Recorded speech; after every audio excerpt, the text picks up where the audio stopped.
Okay, that tells me we've got about 60 seconds to go till we actually start. So if you're just logging on, let me just make sure my hair looks all right. It's got lots of people logging on to this one today. So this is the biggest webinar I've ever done. We haven't started yet, so just chill. So if you're obviously watching this at home, you've got 60 seconds to nip to the loo. If you're watching this in the staff room or the classroom or the office, then gather people around and ask them to shush. It's just important. I'll explain why in a minute. Okay. But yeah, excited today. Have we got 15 seconds to go? I mean, this is me pacing nervously up and down behind the scenes as we wait for everybody. I think it's easy, break a leg. Anyway. Okay, I'm going to start on time then because you lot are on time. So very warm welcome.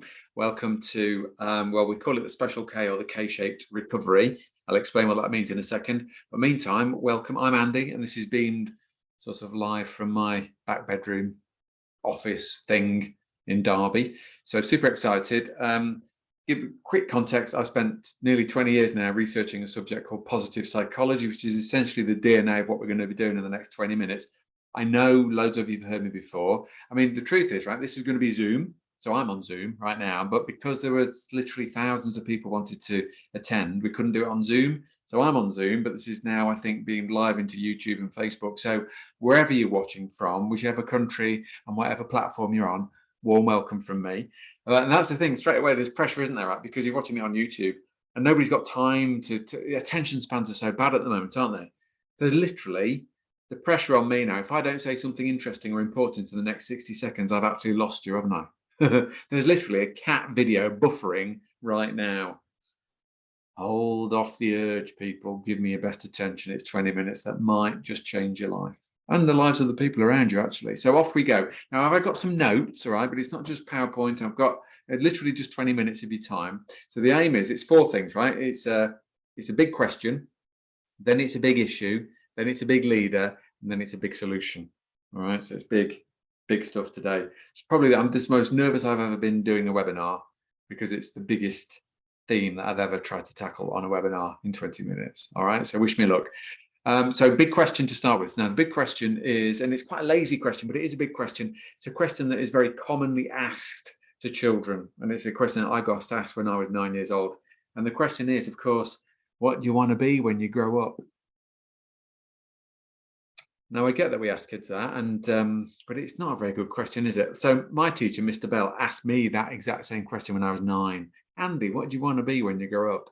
And I'm like, 9? I've got actually no idea. So I must have given him one of those kind of, don't know, sir. And the first thing that cropped into my head, age 9, astronaut? Could I be an astronaut, sir? And Mr. Bell's like, well, you're from Derby. He says, probably not. He says, can you think again? Think second choice. I don't know, sir. If I can't be that, can I be a window cleaner? And he's like, yeah, you can be that. Yeah, that's good. You go for that. So not only is there a lesson there straight away and how to crush children's ambition and self-esteem in one sentence, but the bigger issue is a really bad question. There's a really, really rubbish question, okay? So rather than, I mean, this is a question that sounds so similar, but it's radically different. Instead of what do you want to be when you grow up, a much better question is, what kind of person do you want to be when you grow up? And I think that's a really powerful question, actually, because I knew the answer to that intuitively. I instinctively knew that at 9, and I know it at 56. And if I'm still around at 96, I'll still know the answer to that then. What kind of person do I want to be when I grow up? I want to be the best person I can be. My answer is the same as your answer. I want to be positive and confident and happy and optimistic and grateful and full of energy and passion and aliveness. That's what I want. It's what you want as well. And yet, what I see is too few people living that version of themselves often enough. So I want to help you get there. I want to help you help other people get there. I think that's even more important, actually. But you need to be there first. So that was the question. What do you want to be when you grow up? Second one is the big issue. It's a massive issue. And I'm going to give you some background to it first. So I've got a PhD, and I feel, because it's a big audience today, I always feel compelled. Oh, let's bring the PhD along, and let's try and prove how clever you are. And well, I'm not actually that clever. I've got a PhD from Rugby Uni, and I'm super proud of it. I am a doctor, but I worked so hard, right? I'm a hard worker, basically. I think you can achieve almost anything. I'm a proof that you can achieve almost anything with a bit of graft. Anyway, so I've got a PhD, but I also write children's books, which is a very odd combination, right? So what that does, that means I've got a PhD and a mental age of 7.5. But that means I get invited into lots of schools to do author visits. All right. And a couple of weeks ago, it was World Book Week or World Book Day, but it basically extends into a week. So I was booked solid in schools, and I always do it every year in World Book Week. It's fantastic and I love it. But this year was different. I noticed something different. And this is the thing, right? So I'll go into a primary school, 200 kids, and typically, and it's great fun, right? I'll do an assembly around being an author, and then I'll set the kids a writing challenge, and off they go back to their classes, write me some stories. We come back and we celebrate the brilliant writing. Except this year was different. What I noticed was there's some kids, and I'm guessing here, but I'm suspecting, because we're now 3 years into coming out of a pandemic, right? So recovery time. There are some kids who I'm assuming, when that homeschooling came and we had 6 months of, in fact, a year of total in school, out of school, homeschooling thing, is that those kids were homeschooled brilliantly, right? The parents gave their all. They didn't know what they were doing, but they gave it their best shot. They valued the education. And these kids maybe had the Wi-Fi and the laptop and the support and the encouragement. And those kids now are reaping the benefits because they're flying. All right. Every single school I went to in World Book Week, there's a bunch of kids who are like, can write better stories at age 8 than I can write at age 56. They're amazing. They've accelerated. Their learning has gone crazy.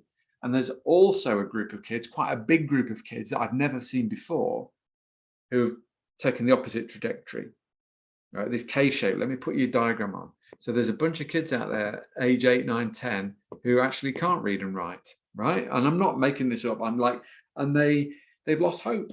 They've almost lost hope in their learning. They can see, which is why I call this the K-shape. So I'm starting in the classroom, but this extrapolates out to the community, right? So the classroom is just my example of me noticing it, but it's a much bigger deal because it affects whole communities. So what I'm saying is there's some kids who are flourishing and they're absolutely buzzing, and they are continuing to accelerate away. Their learning has taken off and their well-being has taken off. And there's a bunch of kids, and it's quite a significant number of kids now, who are doing the opposite, that languishing, that K-shaped, and that downward tip. These are the kids who can't read, can't write, have given up on their learning. What's the point? Why should I bother? All right. Now, just think for a second, if you're a classroom teacher trying to manage that in your classroom, there is a bunch of kids flying, there's a bunch of kids who've given up. It's a very, very difficult thing to teach, a very difficult class to unite. However, it's not just the classrooms, is it? All right. If you work in the health service, you see it in society. Look, I'm not going to paint a pretty picture here. What I'm saying is there's a bunch of people whose wellness is getting weller. Doesn't make much sense, does it? The happy ones are getting happier. The rich ones are getting richer. The ones who've got their physical fitness are getting fitter. But there's also the opposite of that. The unwell are getting more unwell. Okay. The languishing are really, really struggling right now, and they're going the wrong way. And we're talking about in the UK, right? We're talking the language at the moment is about leveling up, closing the gap, and I'm seeing the opposite. I'm seeing the gap widening. All right, it's like a chasm. It's like mind the gap, people. Okay, so that was your big question: is what kind of person do you want to be when you grow up? The big issue is the K-shaped recovery. The gap is widening. The big leader, Desmond Tutu. Okay, so Nelson Mandela's sidekick from back in the day. Sadly, Desmond Tutu, the Arch, died about, I think it was 3 Christmases ago, 3 New Years ago. It was on the news. Obviously, he died. He's a major celebrity across the world. Desmond Tutu passes, and there's lots of eulogies on the news. And they all basically told the same Desmond Tutu story that I'm going to attempt now. Desmond Tutu says it better than I ever can, but here goes. And Desmond Tutu was very famous for saying this story. So there's a man standing on a riverbank looking at the river, and it's quite a fast-flowing river. It's a whitewater river, and he can hear some screaming upstream. So he looks upstream, and there's a person bobbing up and down in the river, like, help me, help me, help me, save me. So the guy's like, oh my gosh, this person's drowning. So what do you do? Well, you dive in the river, and you drag this person out, and they're coughing and spluttering on the side, but they've been saved. Phew, thank goodness for that. No sooner has he saved this person than he looks down the river again. This time it's a woman. It's like, help me, help me. She's screaming in the river, waving her hands, help me, I'm drowning. So the guy's like, oh my gosh, another one. So he dives into the river a second time. He resuscitates this lady. She's coughing and spluttering on the bank. Close one, but she's saved. No sooner has he saved the second one, there's a third person and a fourth person and a fifth person. And then Desmond Tutu delivers the punchline that how only Desmond Tutu can. He says, there comes a point where we need to stop wading into the river and pulling people out. And we need to go upstream to find out why they're falling in the first place. Which I think is actually quite deeply profound, because that ties almost exactly with my research, okay? Now, this is a bit where I'm going to upset people. So I'm not deliberately, but I'm going to upset anybody who's ever studied psychology or anybody who's got themselves a mental health and safety first aid certificate, which I know is thousands and thousands of people. I'm not saying it's wrong, and I thank you for what you're doing. But here's the thing. I studied psychology at uni, like a lot of you have, and I've got my mental health and safety first aid, like a lot of you have. And I'm proud to have those badges, but they're all about yanking people out of the river. All right. Psychology, I studied phobias, disorders, anxiety, depression, paranoia, schizophrenia, trauma. So what psychology does, it looks at what's wrong with you. When you're really struggling, when you can't cope anymore, then we're going to diagnose you with something. When you've got that diagnosis or that label, then we can do something. Then we can yank you out the river. Here's some therapy, here's some counselling. If that doesn't work, here's some medication. Mental health and safety first aid is the same thing. If you think about it, it's like you go on a course, and it depressed me. Just going on the course upset me. I didn't learn anything positive. It was always about let's be able to spot people who are struggling. And of course, there's a place for that. Of course, that's really valuable. But despite our best efforts, if you think about it, despite the best efforts of 150 years of psychology, despite the best therapy and the best counselling and the best efforts we can go to, the truth is that mental ill health has been getting a whole lot worse, not a whole lot better. There are more people in the white water. Right, there are more people. In fact, the system's overloaded with trying to pull people out of the river, metaphorically. Like if you've got a child who's struggling with their mental health, you try getting an appointment at the mental health service, no chance. They're so busy, there's not enough staff because there's so many people falling in. But here's the thing, what if we could go upstream? What if we completely change the focus and we continue to rescue people who really need rescuing? But if we went upstream, and here's Desmond Tutu's point, and the point from positive psychology is, who are the ones who are already happy? That was my starting point for my research. So instead of looking at illness, looking at wellness, because everybody listening to this, you can all think of in your life a handful of people, probably a single handful of people who are upstream, who are flourishing, who are feeling amazing. There's a small percentage of the population that are already happy. They're buzzing with energy and vitality and health and well-being. Well, who the heck are they? What are they doing that allows them to feel so amazing? And thirdly, most importantly, what could we then learn from them so that we could apply it to us, so we would be upstream as well? So when the white water comes, which it will, because that's what life does at the moment, life is fast and it's relentless and it's flowing really angrily, is that when the white water comes, then if we knew how to take care of our own well-being and mental health, then we wouldn't fall in the first place. That is a big thought, because we'd know how to look after ourselves. It's the same if you go on a physical health and safety course. The number one thing about physical health and safety is you are in charge of your own health and safety. You are the first port of call. You've got to stop throwing yourself in the river in the first place. You know what I mean? You've got to look after yourself, physical health first. It's the same with your mental health. If you knew how to do that. Now, the beauty of this beast is that's what it was about. Right? It's exactly what it was about. It was about the flourishing few. I didn't know that it was going to be a K-shaped recovery. I didn't know there was going to be a pandemic when I did it. I didn't know Desmond Tutu was going to die and do a fantastic story about a river then. But putting it all together now in my head, what I set out to do, instead of looking for 150 years of psychology, looking at what's wrong with people, looking at what's right with people, and it is those flourishing few. I spent 12 years at Loughborough interviewing people who are feeling amazing. And I promise you, folks, they're not feeling amazing by accident. They're feeling amazing because they've got a bunch of strategies that they use that allow them to feel amazing. So it's learned behaviors. We can all learn to take better care of ourselves. Now, here's another thing, right? I think I might have a PowerPoint that was going to remind me, but I think I've just remembered anyway, is I'm not going to do my PhD because I think so many of you heard it before. But let's do the PhD in that fashion, back to the flourishing and the languishing. So again, I didn't know. My PhD is about flourishing, human flourishing, the science of well-being. Flourishing is when your well-being and happiness is bigger than you. So when you're genuinely being your best self, which is essentially what that is that's contagious. You can't contain it. When you're in love with life, then that leaks out of you and creates upward spirals in the people around you. Wouldn't that be so cool for the languishing people to learn that as well, to catch it off you? So you begin to close the gap. So the leveling up isn't a government responsibility. It's ours. I mean, that's the biggest thought so far, isn't it? Yeah. Gosh. Right. Anyway, that takes me to this, all right? It takes me to the government issue. I mean, that's a really smart PowerPoint. Actually, it's a really clever PowerPoint. So thanks, Amy, for doing it. Goodness, how you've changed since I've changed. So I did a TV news thing the other week. And every time I do news, they're desperate for me to say something negative. They're desperate for me to blame somebody for the mental health crisis.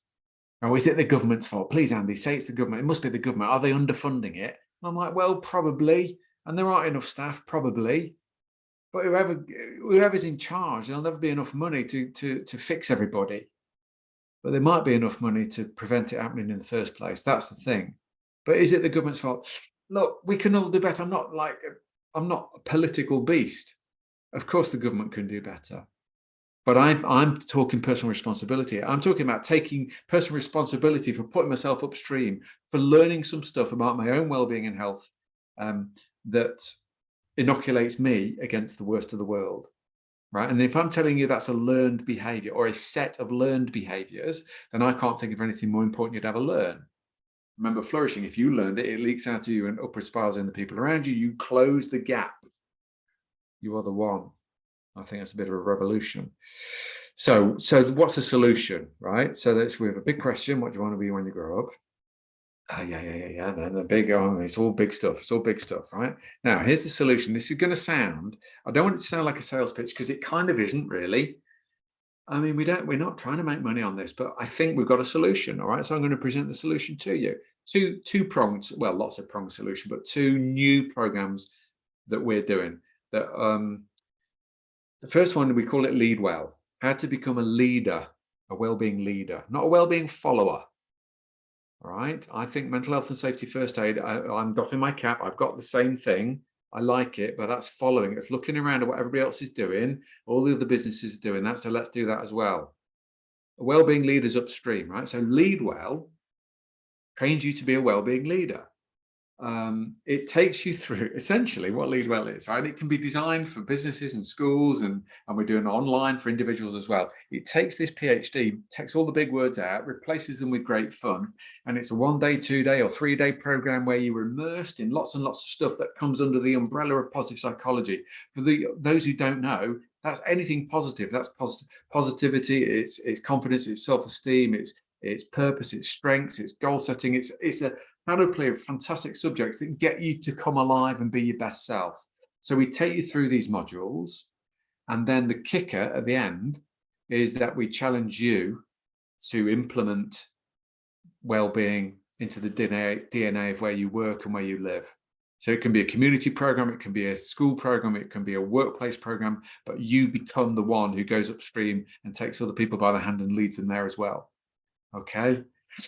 Oh, so excited about Lead Well, right? Now that's the starting point. Now, secondly, and I'm just going to have to beam this onto the PowerPoint.